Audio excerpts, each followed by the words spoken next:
This crowd rises to its feet. Vaccaro slammed it home. Garland left wing, free ball. Perfect! Garland went to the lane, lobbed to Mobley. Pow! And Allen blocked the shot at the rim. Pow! With the left hand and a foul.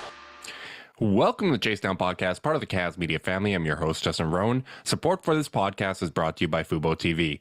Watch over 100 channels of live TV and sports for half the cost of cable. There's no contract and no commitment. Try for free at FuboTV.com. The Cleveland Cavaliers are coming off a tough late-night loss to the LA Clippers.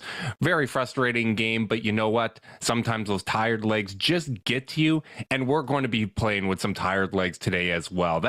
Those late games, Carter, let me tell you, they do a number on you, and they make you even more tired when it's coming in off a loss. This is the next night, and I'm still feeling the after effects. How you doing, buddy?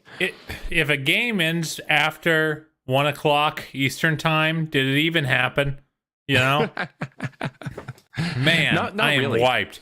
I'll tell you what, I made a big mistake the day prior. I had flown back in from California for the day job. I was on Pacific time. I stayed up super late needlessly that night.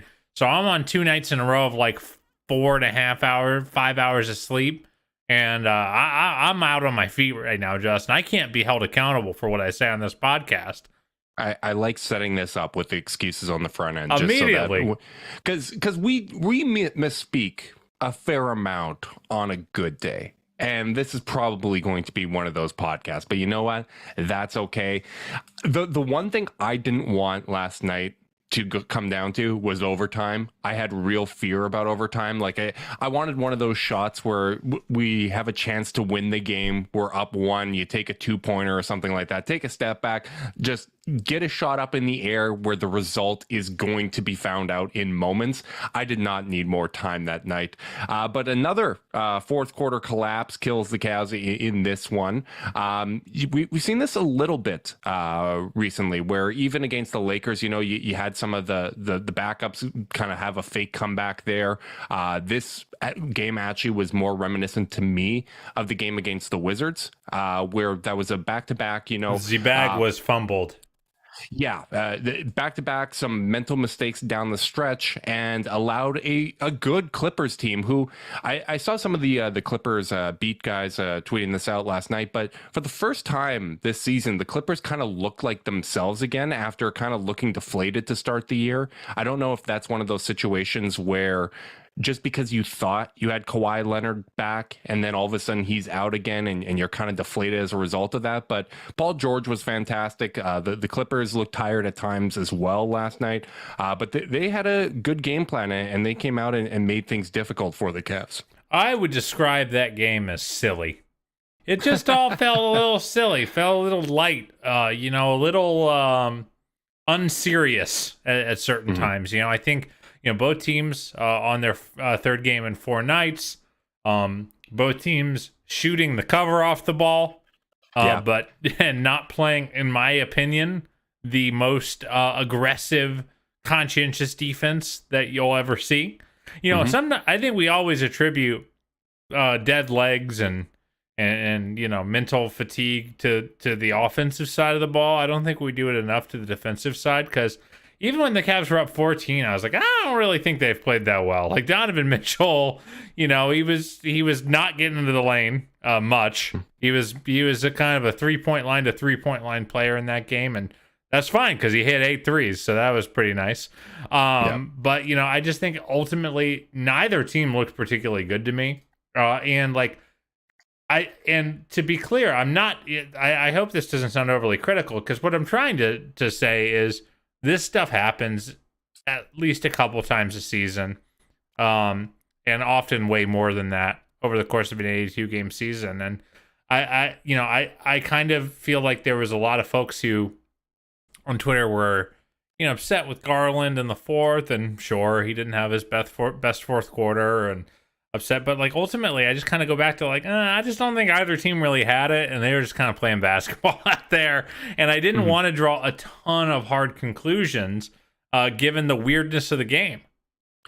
I do think that the Clippers they definitely got up for this game. Like there was this stretch in the third quarter where I tweeted out and you had responded to it as well, where it was clear that everybody's legs just simultaneously died at the same time. I think there were like 4 air balls within a 20-second sequence, basically. It was clear that they were tired, but they wanted to get back on the right track. They were coming off a loss to the Utah Jazz the night before. They got up for this game, and I thought that Paul George was fantastic. This was one of those nights where he was good. This was one of those nights where if you're someone that really kind of strongly believes, hey, the Cavs need to go out and get another wing, you're going to get a lot of confirmation bias because Jetty Osman, for whatever reason, seemed to fall out of the rotation in that game. I don't think that was a game. Weird night to play 8 guys. Yeah, it went down to 8 guys. I don't think that was a game where you could play Robin Lopez because the Clippers do not employ a backup center. So this is just kind of one of those matchup things. I thought maybe I would have liked to see Raul Neto, but I have made note that he didn't play in either of these LA games after getting banged up in the Detroit game. I don't know if this is an instance of him being available, but, we'd rather not play him because he's banged up or whatever the case may be. But obviously, it was a few too many minutes. Well, on a night where Karras really was having a rough go, I was just surprised to see 36 minutes for him and 3 for Jetty. On a night where guys had no legs. There were a bunch of Lieutenant Dans out there. They didn't have no legs. I ultimately I do think that the rotations were certainly weird. Remember when Paul George couldn't dribble? That's not the case anymore. My God, I've always been a big Paul George fan. I always felt like in all those series against the Pacers that, of course, the Cavs had, severe talent advantages and were always going to likely win. I always felt like people sort of underrated how bad George killed us in a lot of those games, which is why I thought, he had, a couple of bad playoff series in a row. The playoff P thing happened. So now he's a joke to some people, but not to me. I've always thought he was a really, really good player and, a really lethal shooter for his size. And man, they just shot the cover off the ball, even for Clippers standards. So when they have a lot of gunners on that team, but like they were hitting a lot of tough threes in this game. So like, I don't know what you're going to do against that when guys are just hitting crazy stuff. But like sometimes it happens. And if you're not as sharp preventing that initial penetration, then you're going to get killed. Yeah, and I thought Isaac actually gave some good minutes on the defensive end. I think his first bucket was a missed goaltend that he seemed to be pretty frustrated with, but they won those Okoro minutes, and ultimately, like what it came down to, I thought Darius in the fourth quarter, I think criticism is fair there. You have a guy that was off for 2 weeks. He's playing his first back-to-back, basically played 80 minutes in those 2 games. And I thought he just made some mental mistakes down the stretch. The pass, kind of the kind of dead arm pass to Mitchell that got picked off by Terrence Mann, I believe. That's one of those throws that you just can't make. Like you have to have an understanding because while you're not going to play a back-to-back in the playoffs, you are going to have times where it's just a physical grind and your arms and legs are tired and they're feeling a little heavy, and you have to be a little more cautious with what types of plays you run as a result of that, right? Like it's kind of like in football. If you're feeling tired, you're not going to throw that kind of deep out into the flats or whatever, that curl route that's very easily picked off for 6, right? Like you have to be very careful, and especially with the way that the Clippers were denying Donovan Mitchell down the stretch and really kind of selling out to not even let him touch the ball. I thought that was an opportunity maybe to run a little more pick and roll with Allen, to get some other actions going to force the defense to adjust what they were trying to do. And I thought they got maybe just a little bit too cute, but these are the types of, like when you play a team like the Clippers, they're one of these teams, like we saw with Toronto, like we saw with Orlando as well, that has the type of length to really kind of stress test the Cavs, right? Like you're going to get every team's best shot throughout the season. And Garland and Mitchell and all these guys, Mobley as well, they're going to have to learn how to make decisions when they are fatigued, when the legs are tired, get to these bread and butter plays that have less variance, right? Like the 3-pointer that Garland took at the end of the game, that's a shot I'm fine with him taking 9 out of 10 times, hit the inside of the rim and rimmed out.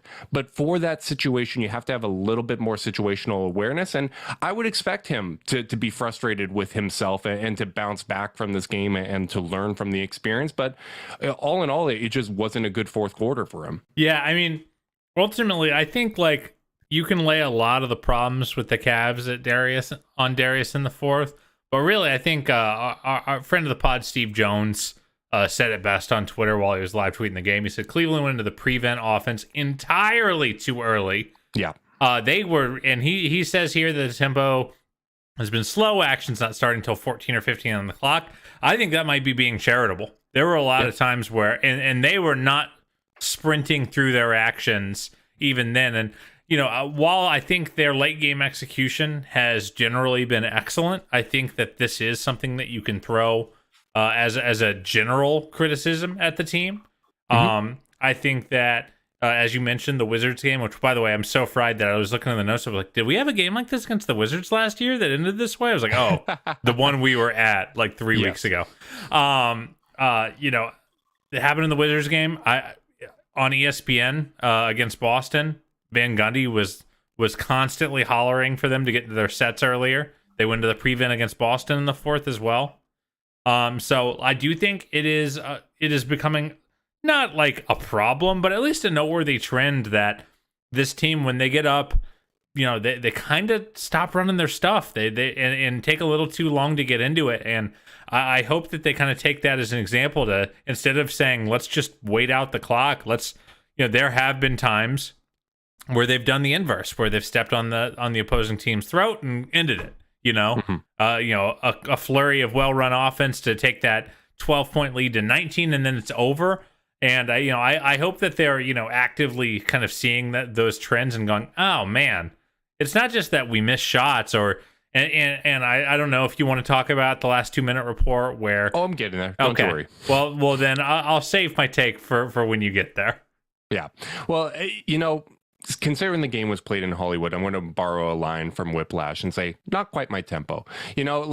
Honestly, the Cavs do have a tendency to do this. And I think even dating back to the play-in game against Atlanta, and I think that this is a natural thing for a young team to do when, we have a lead, we're trying to protect it, the clock is our friend, let's milk the clock a little bit. But if we're going to make comparisons to like the Warriors and other teams that we want to take stuff from and learn from the successful contending franchises, a lot of those teams, Warriors especially, they run their pace at all times. And I think what makes the Cavs unique offensively, what makes it hard to kind of defend all the split cuts and all the actions and the movement that the Cavs do, is the fact that they're doing it with pace, that the bigs are so mobile, right?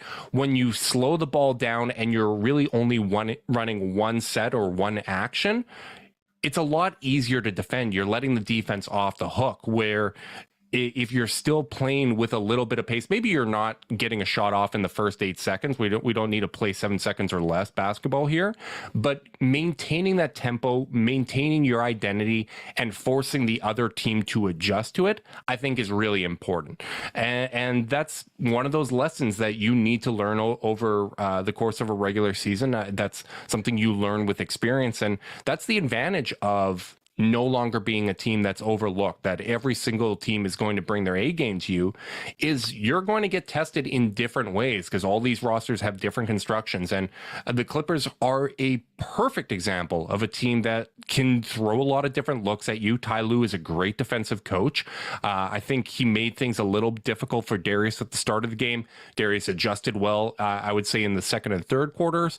And in the fourth quarter, just kind of ran out of gas and made some tired decisions. I mean, those speaking of a guy who who Ty figured out, Evan had 22 through the first 3 minutes of the third quarter, and then just got his water completely shut off. I mean, normally we'd be talking a ton about a 26-8 game from Evan, but I think it's really representative of the defense that the Clippers started playing on him.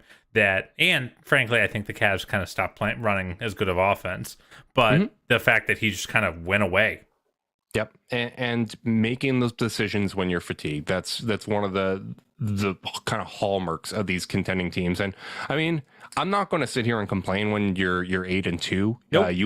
You win 8 out of your every 10 games, and you win 66 games on the season. But this is, it's disappointing still to drop a game like this. And honestly, I'm not even frustrated at the last 2-minute report. I normally get frustrated at these kind of things, but this isn't one of those instances because, like you said, even when they were up 14, it wasn't like you felt great. It was kind of a feeling of like a laugh, like I can't believe they're getting away with this game. It's going to be a comfortable finish here, but it wasn't like they had really played great and oh man, like it was taken from us. Obviously, it is frustrating though when you see, hey, one of those Garland mistakes was actually a Reggie Jackson foul. He fouled Garland with 1:24 left. Instead of Garland shooting 2 free throws with a chance to make it a 6-point game, Reggie Jackson shot 2 free throws and cut it to 2. Jared Allen was fouled by Paul George on that dunk attempt as well, the league announced.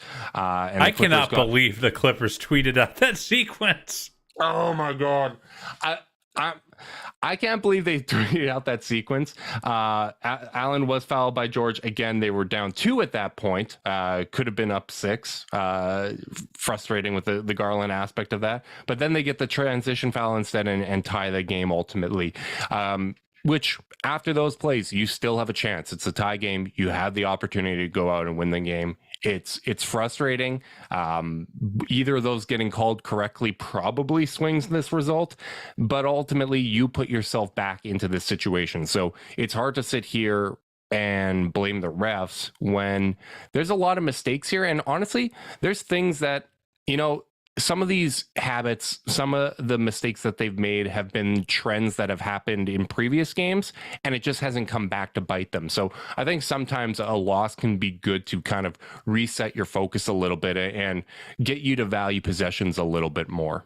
Yeah, I mean, I think the only difference, if the Cavs have gotten a better whistle in the fourth, JB, instead of JB yelling at the team for blowing a 14-point or 13-point lead, he would have yelled at them for almost blowing a 13-point lead. Oh yeah. 100%. Like it, and like I think ultimately, like it was not, if you believe in the basketball gods and you believe in kind of basketball karma and playing the right way, I just don't think the Cavs are playing the right way down the stretch. I would hope that they would tell you that too. I mean, obviously it sucks to give up 18 or 16 free throws, whatever it was in the quarter that the Clippers ended up getting. And sure, that's a major factor as to why kind of the game ended the way it did, but you execute better, you play smarter, and maybe that doesn't happen. Just kind of knowing this group and having these guys around the team for the last couple of years, I'm sure a lot of them were putting it on their own shoulders, and it is fun that we're at a point where we're like, that wasn't a great Garland game, and he had 19 and 12. Like that the bar has just moved so much that we're now at this place, which is a lot of fun. And again, the frustrating aspect of this is going on a road trip like this is a grind. Even though the Cavs have today off and they play the Kings tomorrow, again, that's going to be your 3rd game in 4 nights. You're still going to feel fatigued. You play the Warriors on Friday, the last game of a long road trip. Classic basketball analysis cliches. That's a really tough game to play. After that, you're home against Minnesota.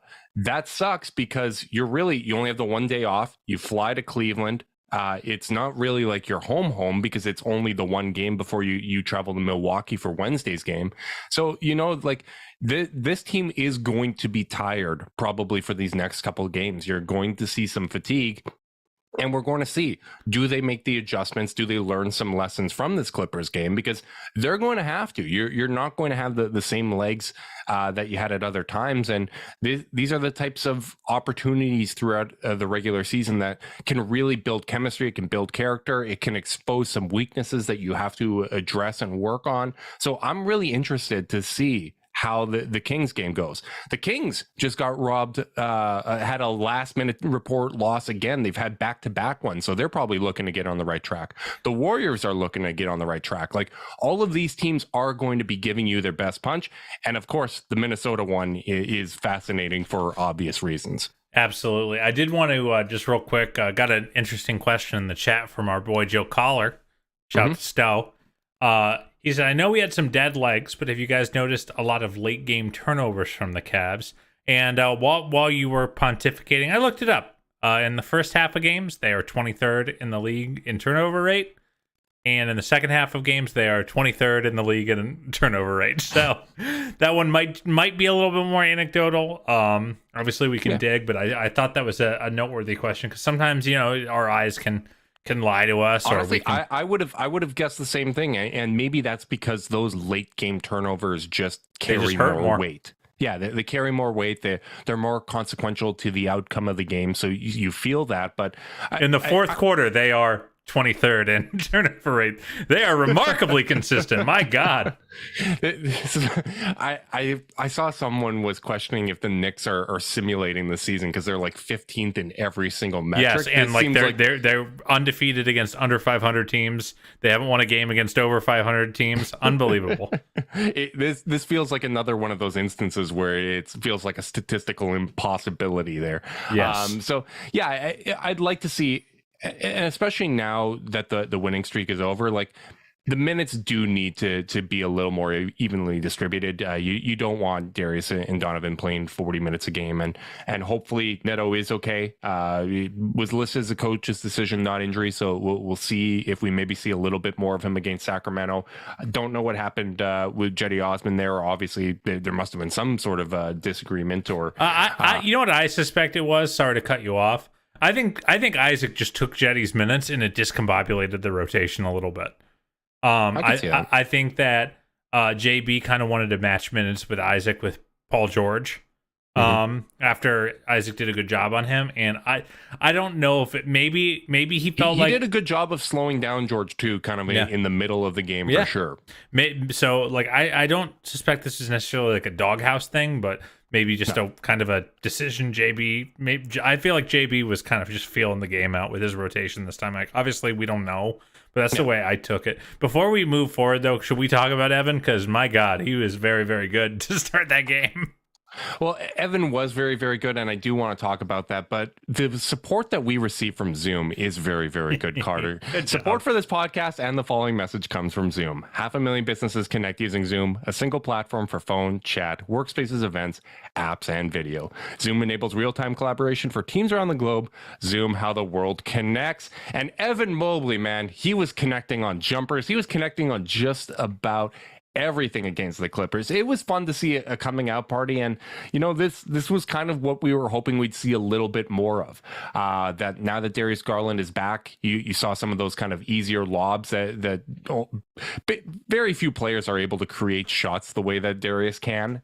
So it was fun to see that. But Mobley was just fantastic last night, and I did see quite a few people kind of making note of even the game against the Lakers and kind of looking at the field goal attempts for Evan Mobley over the last few games. And they're somewhere it's below 10. And I think the team obviously would want to have those up.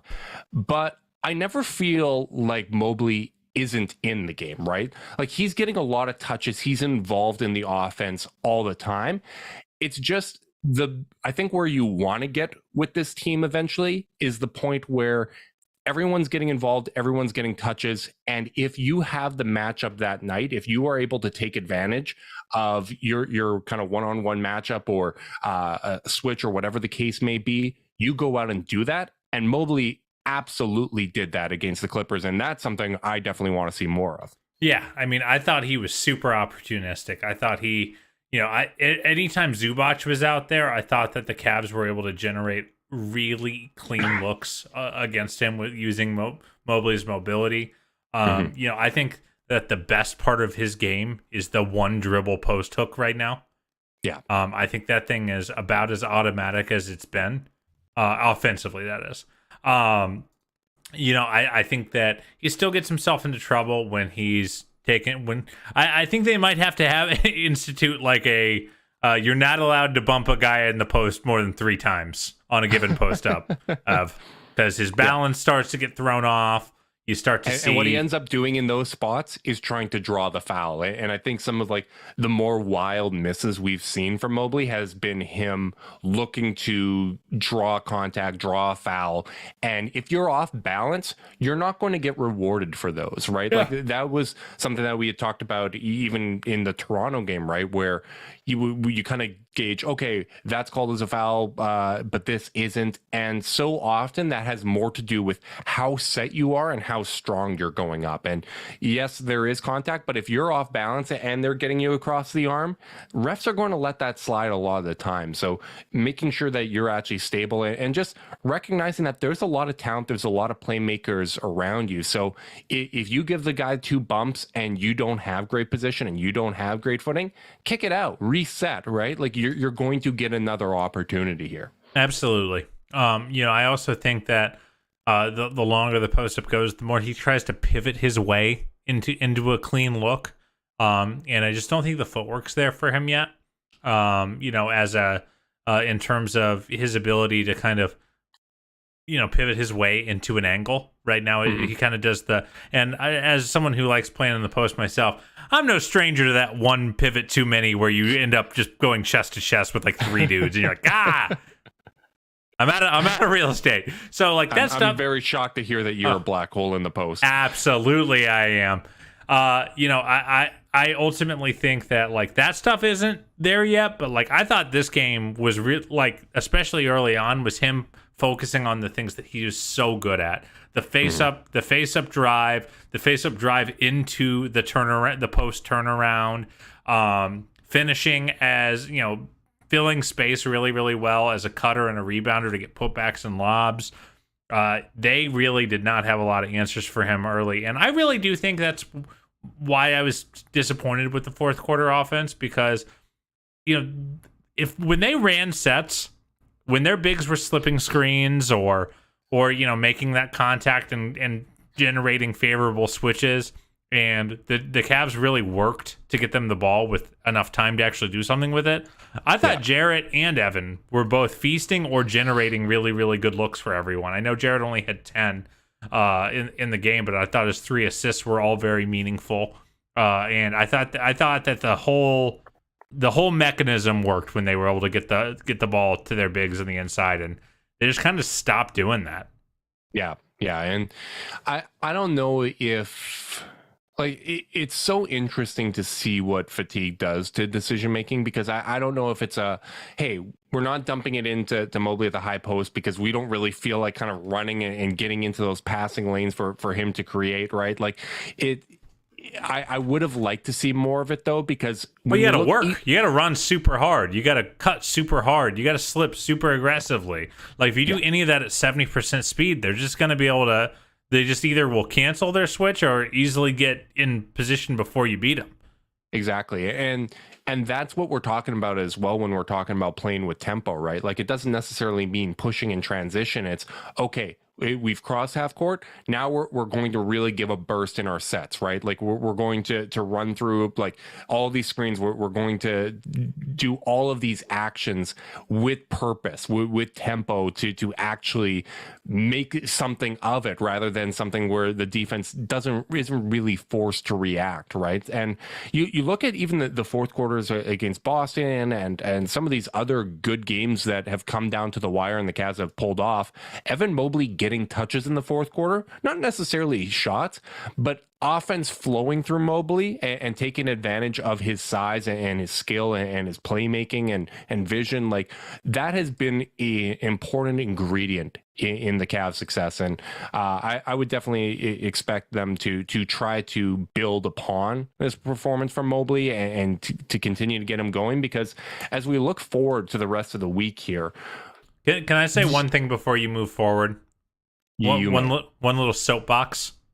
Okay. Yeah, break it out. I saw a lot of like, Darius, you need to find Donovan. Donovan's our closer on social media, and I don't agree with that. And in fact, I think this team would be really poorly served by deciding Donovan Mitchell has to bring up the ball every play of crunch time. Mm-hmm. And you know what?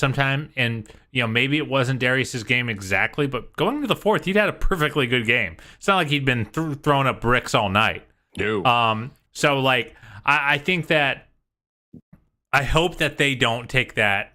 And I talked about lessons I hope they take. I hope they don't take the lesson that, well, Donovan's our crunch time guy, so he's the only one who's allowed to do anything with the ball. Darius just has to be a spotter. Like, I think I'm perfectly fine with Darius running offense in the fourth quarter. I just wasn't fine with the offense the team as a whole was running.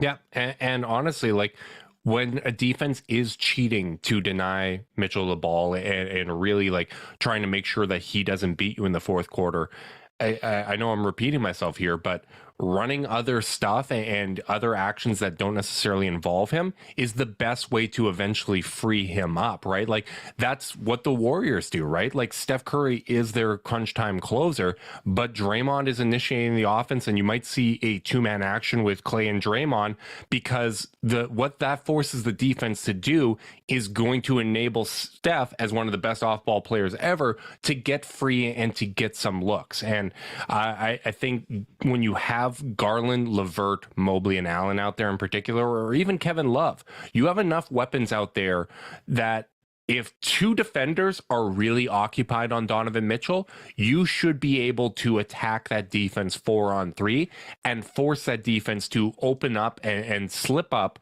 in order to let Donovan Mitchell get open. And again, like, this is all stuff that you can learn from. This is a fantastic position to be in, but it's just recognizing the weapons that you do have and figuring out that balance of, okay, because there's going to be nights where teams really sell out on denying Garland, when they sell out on denying Donovan, when they sell out on denying Mobley. Like, depending on what their defensive strengths are, they're going to try to take something away from the Cavs. And the Cavs are going to have to learn how to attack defenses multiple different ways, how to use different guys to initiate and find that balance within kind of their own hierarchy. Most nights, it's going to be Mitchell and Garland that have those matchup advantages. But when you do have opportunities like last night, where Mobley clearly is able to attack and kind of expose some weaknesses that the Clippers had in defending him, you got to make sure that you're really sticking with that and utilizing him throughout the game, because that's going to create opportunities for other guys. Absolutely, man. And by the way, come on, guys, we got a really nice article from Wendy on ESPN.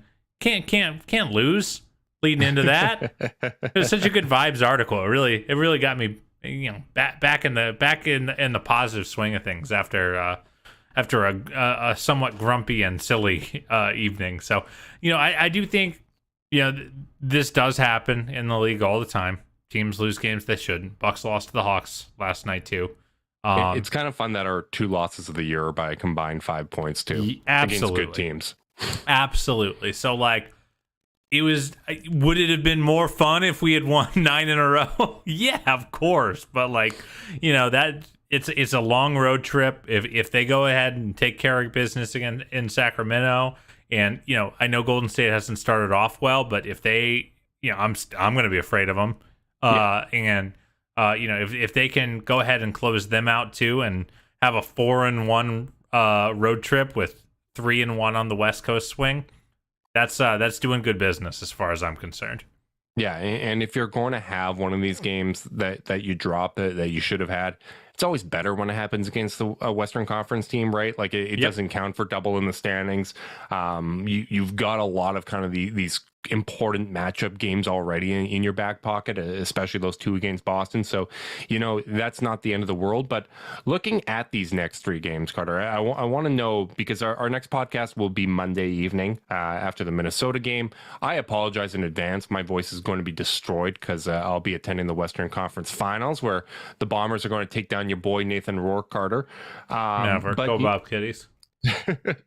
But, looking at these next 3 games and kind of the personnel of these teams, I'm really curious to see what Evan Mobley does over this stretch. And obviously this is fueled by what he did against the Clippers, but I'm curious to see what he does against kind of Harrison Barnes and Murray in Sacramento, obviously Draymond, and then Karl Anthony Towns. Like, these are all interesting in different ways, and I'm curious to see how each of those matchups go. What are you looking forward to over this next week? Sacramento is a bit of a mystery to me. They're talented. I feel like they are starting to find their way after a rough start. I know they're only 3-6, but they've won 3 of their last 5, and they've been very competitive. And their last 2 games, both of them, they probably should have won if it was called correctly in the final minute. Correct. So, I think they're playing better basketball than their record shows right now. I think that they can shoot the absolute crap out of the ball at a lot of key positions. I'm a Domantas Sabonis huge fan. So, I just kind of want to figure out who they are. I don't feel like I know who they are. Against the Warriors, I'm super interested to see if the starter bench disparities hold up, because Golden State is getting absolutely massacred once any of their bench players get on the floor. It's the best bench in the league versus the worst, right? Yeah, the youth movement is not going so well over there in San Francisco. But their starters are still awesome, and I think Steph, Clay, and Draymond still come ready to kill Cleveland whenever they can. I think, it was funny when Draymond had Darius on his podcast last season, he still kind of talked about how he still kind of has fun hating Cleveland. So and God knows Cleveland still has fun hating Draymond. So and we know Chapter 5 could come in June, right? Yeah. So this is the first matchup that we've not had. Bankruptcy. Yeah, and yeah, of course. And Jesus. And if you'll remember, the Cavs got boat raced last time they played in San Francisco at the Chase Center. That was Clay Thompson's return game. And that was their yeah, you're a fun story, but we're a title contender. And you're not ready yet. So I'm interested to see if the Cavs are going to come with that kind of prove it attitude against them. And then against Minnesota, I think I'm going to go ahead and predict a 30-point Kevin Love game. Oh, I like that. I think for obvious reasons, the connection's there. And Karl Anthony Towns has just looked absolutely lost in space every time I see him have to defend an action off ball. The power forward experiment is not going the way that I think they'd like it to. I think that, I took exception to his claim that he was the greatest big man shooter of all time. Because I'll tell you who never complained about spacing with Dirk at the 4. Anyone on the Dallas Mavericks during Dirk's career. So, I think that, clearly that part of his game is a little overstated in terms of his gravity and the fear he puts in you at the 4 as a spacer. And, the defense just has not been very good for when he's on the floor alone. So, I think that's a vulnerable Minnesota team that if the spacing stays as bad as it's been for them with Towns and Gobert on the floor, then the Cavs really should be able to take advantage. I mean, Edwards is an absolute monster. And, might be another Okoro game, to be honest. But, yeah, I think Kevin Love's going to kill him. And I think he's going to want to. Yeah, I think that's a very good prediction, and I'm interested to see, do they go a little more 9 deep, right, and get a lot of guys some minutes? I think these are all teams pretty much that you can play Robin Lopez against as well. I think Robin Lopez, I would love to see James Wiseman go against Robin Lopez, because that's veteran savvy versus someone that is making quick decisions on the defensive end. He can be a little reactionary out there, and I think that's something you can take advantage of. So, when you have matchups where you are able to go a little deeper in your bench, take advantage of that. Were you aware that there was a Donovan Mitchell Clippers thing? Because I wasn't, but I do follow a lot of kind of the Clippers podcasters and Beat and whatnot. Are you aware that there's a bit of a Clippers versus Mitchell thing? Well, one of my favorite people in the television production industry, a director buddy of mine who's worked plenty of Lakers, Clippers games in his career, that is a huge Clippers fan, told me, he said, Spida always cooks us. So yes, I did, through the most random connection possible. So that's not even what I'm thinking of, because I saw, I think it was like Tomer and someone else that they were talking about how Mitchell can't beat the Clippers, basically. Oh, really? That he always puts up big numbers in a loss. And it reminded me a lot of kind of what we would do with Al Horford, where like, you know, just they own him kind of thing. And they were sharing the clip. Oh, let's change that. A playoff game about blowing a lead, and Mitchell's like, the same thing keeps happening over and over again. Like, they're sharing all those clips, and I was like, I didn't know any of this backstory, and I wasn't annoyed at the loss. I'm not annoyed at the last 2-minute report, but now I'm annoyed for Donnie that you have another frustrating loss against this team. We'll bring him to us, and we'll make this right. We'll take care of you, Donnie. We got to make this right at Romo Fijo when that opportunity comes around. Absolutely. So you know, that's now on my radar. I see some of these Western Conference beefs. I'm not aware of them. I don't stay up that late. We're going to be working the night shift this week, though, with all these late games. I'm not looking forward to that. But you know, I'm getting a good night of sleep tonight. In bed, tucked in by 10 o'clock, says this unbiased observer. As soon as I'm done editing this thing, I am sleeping. I'm very much looking forward to that. But you know what? We'll still be up. It's a labor of love, man. We're watching this team, and hopefully we get a few more fun games to watch. Big thanks to everyone tuning in on YouTube. Really appreciate you guys. You can like and subscribe, click the notification bell so you know when we're going live.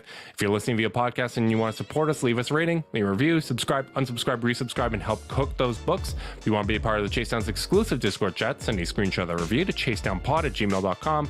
However you choose to support us, we really do appreciate it. Make sure you guys are staying safe out there. And until next time, go Cavs.